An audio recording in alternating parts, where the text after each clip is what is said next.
Você já acordou sentindo aquele peso no coração, como se as preocupações tivessem chegado antes mesmo do café da manhã? Pois é, todos nós já passamos por isso. Mas e se eu te disser que existe uma chave poderosa para começar o dia de forma diferente? Uma chave que abre as portas do reino de Deus e coloca a sua vida em sintonia com o propósito dele? É exatamente sobre isso que Mateus 6,33 fala. Buscar primeiro o reino e deixar que todas as outras coisas encontrem o seu lugar.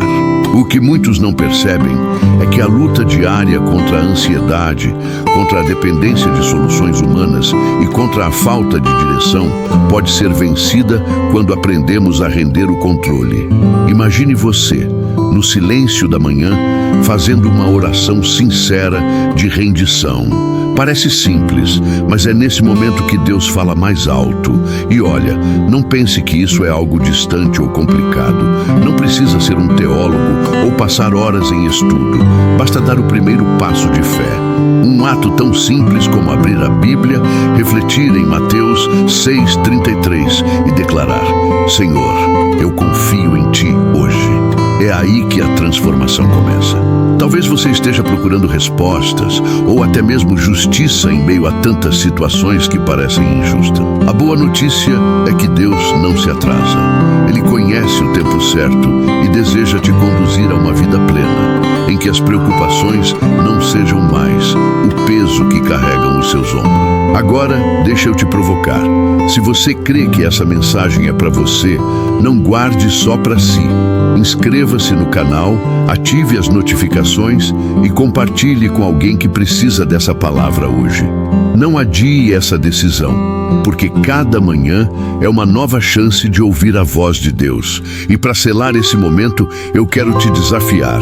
Escreva nos comentários apenas uma palavra como compromisso de fé. Pode ser amém, pode ser Deus, eu te amo, pode ser até um simples isso será como um selo espiritual da sua rendição e fé neste dia que está começando. Buscar primeiro o reino é muito mais do que repetir uma frase bonita. É colocar Deus no centro das decisões, até daquelas que parecem pequenas. Por exemplo, antes de abrir as redes sociais pela manhã, que tal abrir a Bíblia e ler um versículo? Esse gesto mostra a dependência dele e não das distrações. É como ajustar a bússola espiritual logo no início do dia, garantindo que o caminho esteja alinhado com a vontade de Deus. Muita gente pensa que priorizar o reino significa abandonar tudo o que gosta, mas não é bem assim. Na verdade, é aprender a organizar a vida, de modo que cada área reflita a justiça de Deus. No trabalho, isso pode ser agir com integridade, mesmo quando ninguém está olhando. Em casa, é ser paciente em vez de explodir. E na rua, pode ser um simples bom dia com um sorriso genuíno. Esses detalhes revelam que o reino já está em movimento dentro de você. Buscar o reino também envolve reconhecer nossa dependência total de Deus. É admitir que sozinhos não conseguimos dar conta de tudo. Essa rendição não é sinal de fraqueza, mas de inteligência espiritual. Afinal, quem tenta controlar tudo acaba frustrado. Já quem confia em Deus experimenta uma paz que não se encontra em nenhum outro lugar. É como entregar o volante a um motorista que conhece o caminho melhor que você. Um exemplo prático: experimente reservar os primeiros 15 minutos do dia para a oração. Não precisa ser algo complexo, basta conversar com Deus como se fosse um amigo próximo. Diga quais são suas preocupações, agradeça pelas bênçãos, peça direção. Esse hábito, repetido diariamente, transforma a forma como você enxerga a vida. Aos poucos, você vai notar que a ansiedade diminui e a fé cresce. O reino não se limita ao domingo na igreja. Ele se manifesta nas escolhas diárias. Quando você prefere perdoar em vez de guardar mágoa, está trazendo a justiça de Deus para a sua vida. Quando decide ajudar alguém sem esperar nada em troca, está expandindo o reino ao seu redor. Essas atitudes simples têm um poder enorme de impactar gerações, mesmo que você não perceba na hora. Buscar primeiro o reino também significa confiar que as demais coisas serão acrescentadas. Isso não quer dizer que tudo cairá do céu sem esforço, mas que a provisão de Deus é real. Ele abre portas que ninguém pode fechar. Por isso, em vez de se desgastar tentando prever o futuro, escolha descansar na fé. Esse descanso não é passividade, mas uma atitude de confiança que liberta do peso da ansiedade. Por fim, lembre-se, a busca pelo reino não é uma corrida de velocidade, mas uma caminhada constante. Vai ter dias em que você vai falhar, e tudo bem. O importante é levantar e continuar. Deus não exige perfeição, mas rendição. Cada passo dado em fé fortalece sua intimidade com Ele. E esse é apenas o começo, porque o próximo passo nos leva a algo ainda mais profundo: a entrega da vida em rendição total. Rendição total não é simplesmente levantar as mãos em oração e dizer "eu me entrego", mas sim viver de um jeito que mostre essa decisão no dia a dia. É confiar em Deus até nas situações que parecem sem saída. Pense em alguém que decide largar um vício depois de anos lutando sozinho. Quando ele admite sua dependência e pede ajuda ao Senhor, está dando o primeiro passo para experimentar a liberdade verdadeira. Entregar a vida em rendição é como entregar as chaves da própria casa a um hóspede especial. Só que nesse caso, o hóspede é o dono de tudo, Deus. Ele não quer apenas visitar sua vida aos domingos, mas morar nela de segunda a segunda. Isso significa abrir o coração, permitir que Ele arrume os cômodos bagunçados e até mesmo mexa nos cantos que você preferiria esconder. Muitas vezes a gente pensa que rendição é perder, mas na verdade é ganhar. Quando abrimos mão do controle, encontramos justiça divina atuando onde nossos esforços humanos não conseguem chegar. Já viu quando alguém tenta consertar um problema sozinho e só piora? Pois bem, quando entregamos nas mãos de Deus, as coisas fluem de forma diferente. É como se a vida ganhasse um novo ritmo, um compasso conduzido pelo Espírito. Mas vamos ser práticos. Como viver essa rendição? Comece listando áreas em que você ainda tenta segurar firme. Pode ser finanças, relacionamentos ou até mesmo o futuro profissional. Coloque tudo diante de Deus em oração. Um bom exercício é escrever num caderno frases como: Senhor, eu rendo a Ti a minha carreira. Ao visualizar isso no papel, o coração se torna mais disposto a deixar o controle nas mãos dele. Rendição também exige coragem. Sim, coragem, porque confiar exige fé, e fé é saltar mesmo quando você não enxerga o chão. Um exemplo é quando alguém aceita uma mudança inesperada, um novo emprego, uma mudança de cidade, sem deixar o medo dominar. É nesse momento que Deus mostra como a dependência dele não é fardo, mas liberdade. E aqui entra algo profundo. Rendição não é um evento único, mas um processo diário. Todos os dias precisamos lembrar de quem somos e a quem pertencemos. É como regar uma planta. Se parar, ela seca. Do mesmo jeito, se deixarmos de buscar a presença de Deus, nossa fé enfraquece. Por isso, manter hábitos espirituais é essencial para sustentar a entrega. O mais bonito é perceber que rendição não nos limita, pelo contrário. Abre caminho para uma vida abundante. É como trocar um barco pequeno por um navio sólido, capaz de enfrentar tempestades. E cada passo dessa jornada nos prepara para algo ainda maior. Confiar em Deus acima das preocupações que insistem em nos acompanhar. Preocupação é como carregar uma mochila cheia de pedras que você nunca precisou colocar nas costas. Confiar em Deus é justamente o ato de tirar esse peso e entregar a Ele. Isso não significa ignorar responsabilidades, mas reconhecer que existe um reino maior governando todas as coisas. Quando lembramos que Deus é justo e fiel, a ansiedade perde força, porque sabemos que Ele está cuidando até dos detalhes que escapam das nossas mãos. Quantas vezes você já perdeu o sono imaginando 1000 cenários que nunca aconteceram? Essa é a prova de como nossa mente pode ser cruel quando não está firmada na fé. Confiar em Deus é escolher descansar, mesmo quando as contas parecem não fechar ou quando a resposta ainda não chegou. É dizer, Senhor, eu dependo de Ti, e acreditar que Ele tem uma saída que ainda não enxergamos. Um exemplo simples: quando você planta uma semente, não fica cavando a terra todos os dias para ver se ela está crescendo. Você confia no processo. Da mesma forma, a vida com Deus exige confiança no tempo dele. Esse tempo muitas vezes desafia a nossa lógica, mas sempre revela a justiça perfeita do Pai. Entregar nossas ansiedades é como regar a semente da fé diariamente, sem pressa, mas com esperança. Na prática, uma boa maneira de lidar com preocupações é transformar cada uma delas em oração. Ao invés de repetir mentalmente, e se der errado, substitua por, Senhor, eu rendo a Ti essa situação.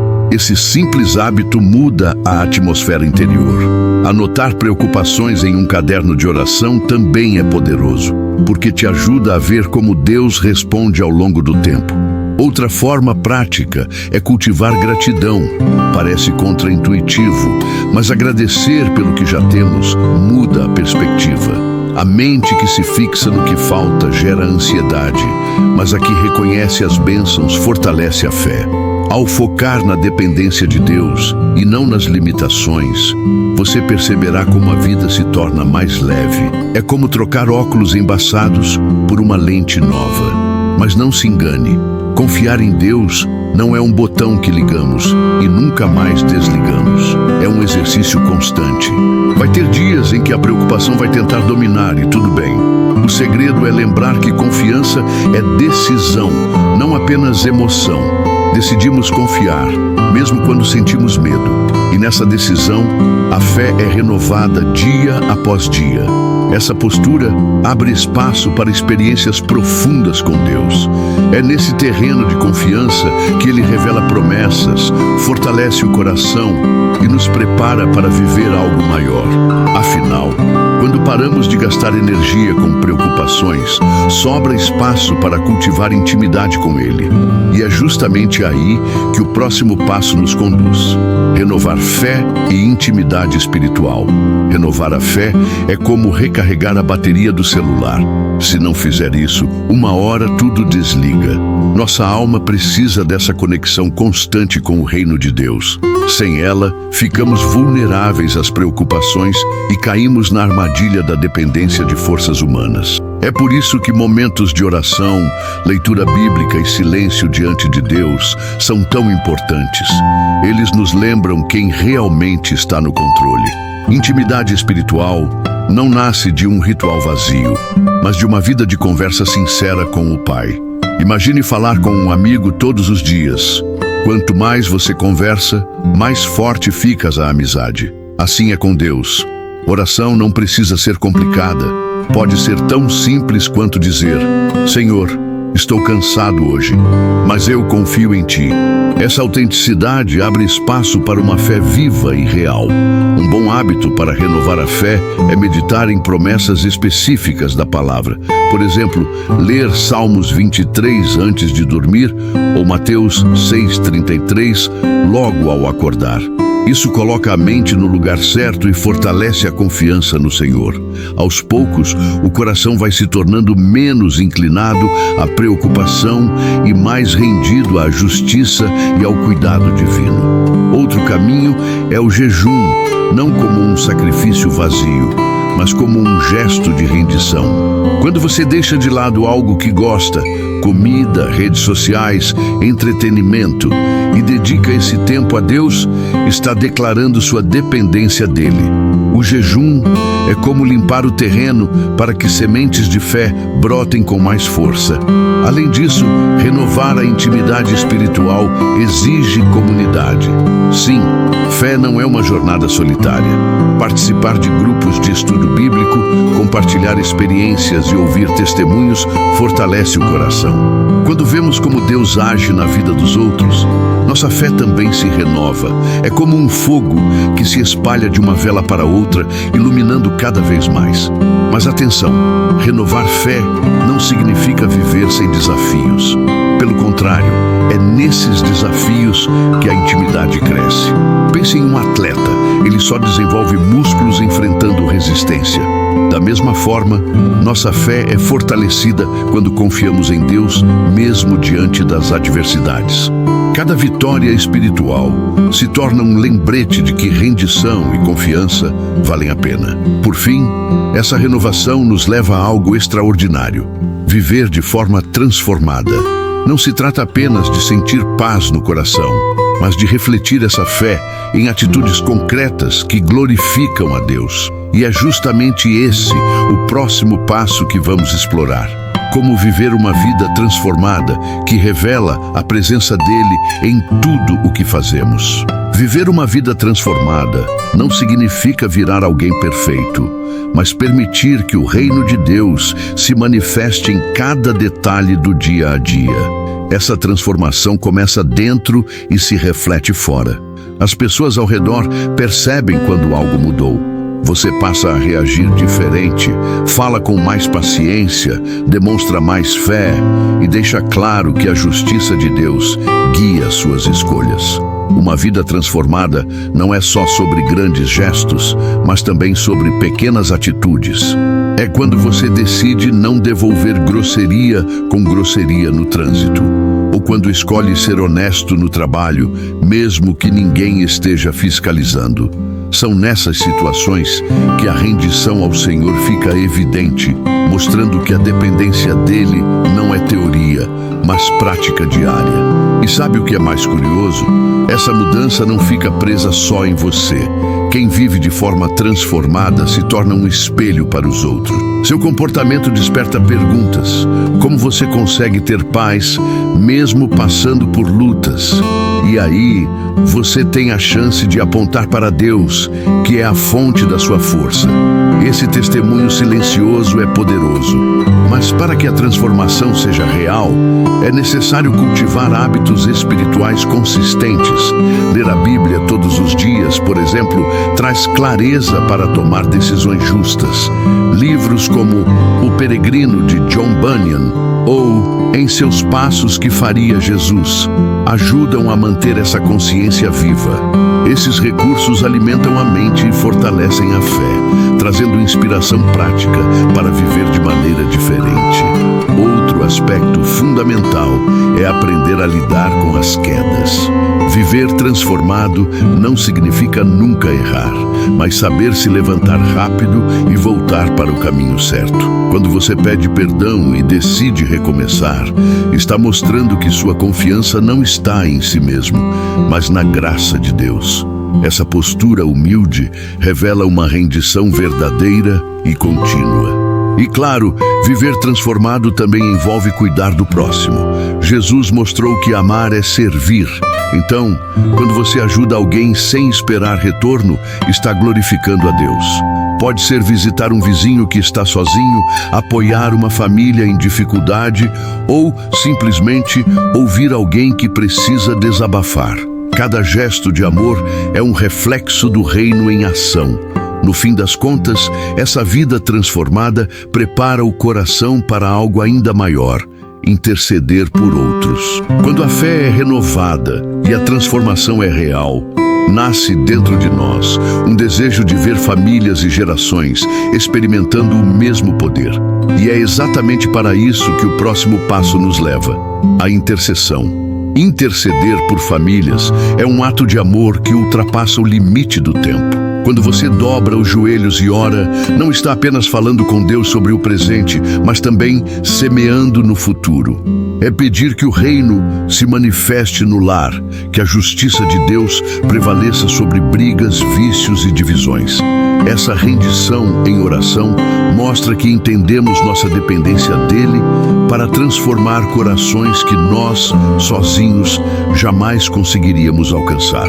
Já pensou que sua oração pode alcançar gerações que você nem conhecerá? Isso é intercessão.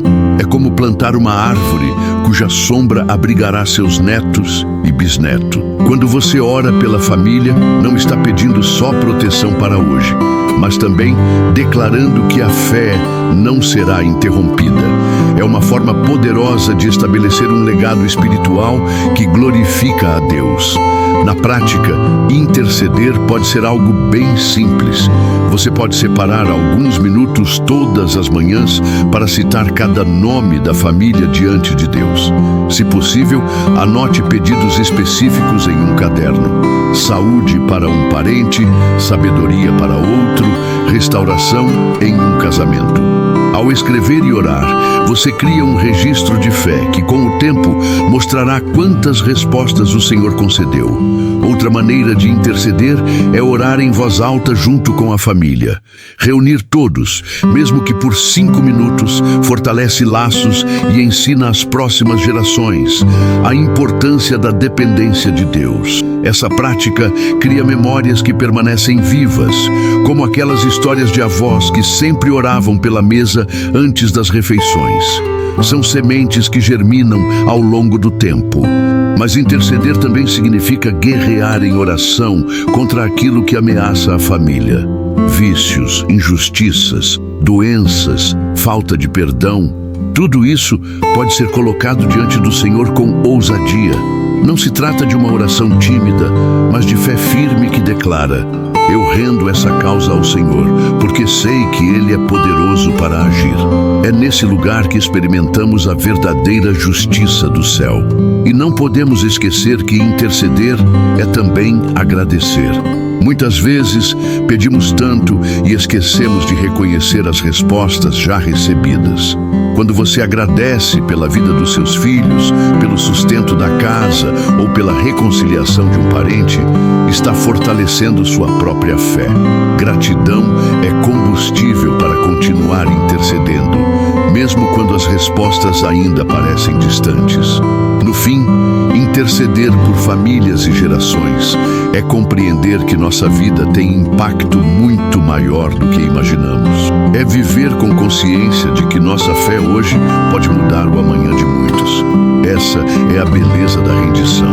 Entender que dependemos totalmente de Deus para escrever uma história nova.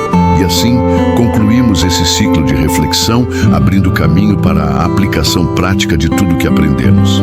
E agora, depois dessa caminhada pelos princípios de Mateus 6,33, eu te pergunto: o que você vai fazer com tudo isso?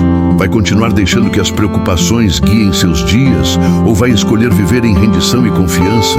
Pense em como sua vida poderia ser diferente se cada manhã fosse marcada por fé e dependência de Deus. Você já imaginou o impacto que sua busca pelo reino pode ter não só em você, mas em toda a sua família e até em gerações futuras? Será que não é hoje o dia de dar esse passo de confiança, entregando de vez as áreas que você ainda segura com as próprias mãos? Refaça essa pergunta a si mesmo: onde a sua fé precisa ser renovada? Onde você precisa deixar de lado o controle e experimentar a justiça de Deus agindo? Essa reflexão pode ser o início de uma transformação que vai muito além de você. Então, aqui vai meu convite. Não deixe essa mensagem morrer aqui. Escreva nos comentários a sua resposta de fé. Compartilhe esse vídeo com alguém que precisa ouvir e não esqueça de se inscrever no canal e ativar as notificações. Cada ação sua pode ser um canal para que a palavra alcance ainda mais pessoas.